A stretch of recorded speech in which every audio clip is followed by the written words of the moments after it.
A nova forma do Fluminense de vender os jogadores da categoria de base e um atacante saindo do Fluminense para jogar a Série B agora em setembro. Essas são as notícias do Giro de Notícias de hoje.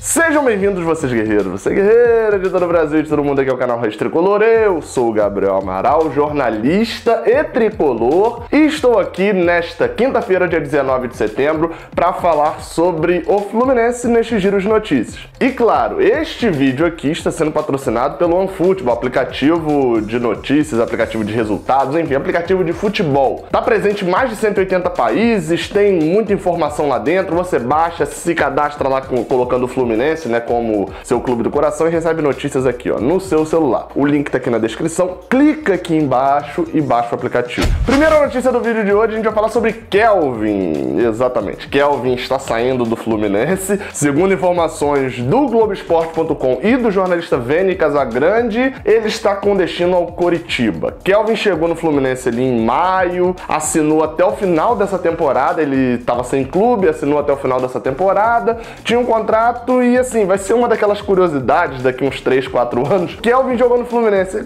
Kelvin, será que jogou mesmo? Nem lembro dele. Vai ser uma dessas curiosidades assim de conversa de amigos, porque Kelvin atuou 5, 6 minutos. Eu lembro que ele entrou aos 43 do segundo tempo. Então foi contra o Botafogo, né? Naquela derrota por 1-0 no Maracanã pelo primeiro turno desse Brasileirão. Se ele jogou aqueles 2 minutos, mais os acréscimos, e a única coisa que ele conseguiu fazer nesse tempo todo em que ele passou no Fluminense, jogando esses poucos minutos, foi essa raiva aí específica, ó, veja aí. Só poderá deixar o estádio após a saída da torcida do Fluminense. Vamos, Luciano. Boa, Gilberto. É agora. Vai, faz esse gol. Ah, Kelvin! Seu burro! Posso ter passado um pouco do ponto? Posso, mas, né, enfim, era a nossa chance do empate e a gente perdeu esse jogo por 1-0. Enfim, Kelvin vai para o Coritiba, não foi uma negociação com o Fluminense, né, ele rescinde com o Fluminense e assina com o Coritiba. O Fluminense também não fez esforço nenhum, né, já que tira um salário ali do elenco. Outro jogador que está saindo do Fluminense, porém este não do profissional, é Rafael Rezende, volante do Sub-20 do Clube Carioca. Segundo informação do Globoesporte.com, Rafael Rezende será vendido, assim como foi Leandro Espadacio, para um clube dos Emirados Árabes. No caso de Espadacio foi para o Al-Shabaab, mas o Rafael Rezende ainda não tem informação sobre qual clube que vai. No caso ele não, né? A gente não tem a informação do clube que ele vai. Sobre isso, eu falei lá no início do vídeo sobre uma nova forma de vender os jogadores, porque isso foi falado na coletiva dada ontem, na quarta-feira, dia 18 de setembro, pelo presidente Mário Bittencourt, de que a forma como o Fluminense iria passar a vender os garotos revelados em Xerém seria diferente do que habitualmente era feito. Como que era feito antigamente? Um garoto se destacava, o Fluminense, assim como aconteceu com muitos, eu não vou nem citar todos aqui, mas vamos usar como último exemplo aí, João Pedro, enfim, são os dois exemplos que estão mais vívidos na nossa memória, Marcos Paulo e etc. O jogador se destacava, o Fluminense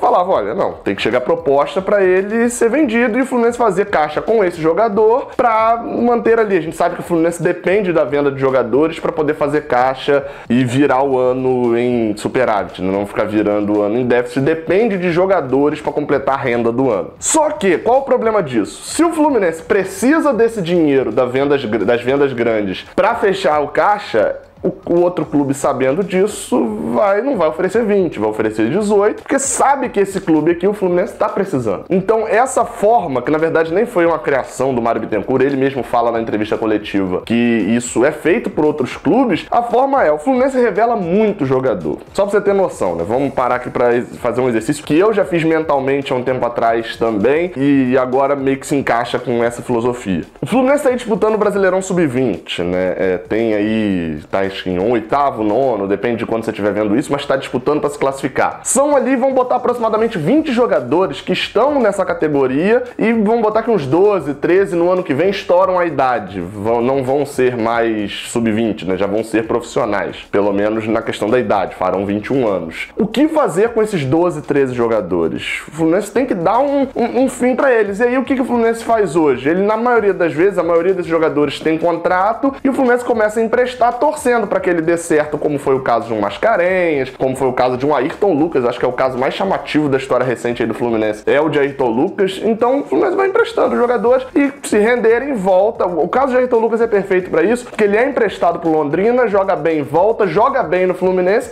e é vendido por 15 milhões de reais. E aí, nesse cálculo todo, o Fluminense pagou salário de vários jogadores, e aí eu vou citar aqui alguns exemplos de jogadores que ficam até 23, 24 anos e não rendem, e o Fluminense continua pagando salário. Matheus Pato, Matheus Carvalho, Luquinhas, Dudu, Luiz Fernando, são jogadores que praticamente não jogaram no profissional do Fluminense, mas que até 23, 24 anos foram recebendo salário, foram sendo funcionários do clube, ou então não necessariamente o Fluminense pagando, mas tinha um contrato e o Fluminense tinha que arrumar um clube para emprestar. Gastava-se tempo e dinheiro para mantê-los. E qual é a nova filosofia, pelo menos que foi falada por Mário Bittencourt? Que se o Fluminense pegar desses aí, né, vamos botar o que aconteceu com o Espadásio, o que vai acontecer com o Rafael Rezende, né, são jogadores que foram testados no profissional, não renderam. Foram testados no profissional, não renderam. Foram testados no profissional, não renderam. Quando você vai vendo que o jogador vai precisar maturar mais um tempo, vai precisar de um tempo e um dinheiro que o Fluminense não tem, procura-se uma proposta de R$1 milhão, R$2 milhões,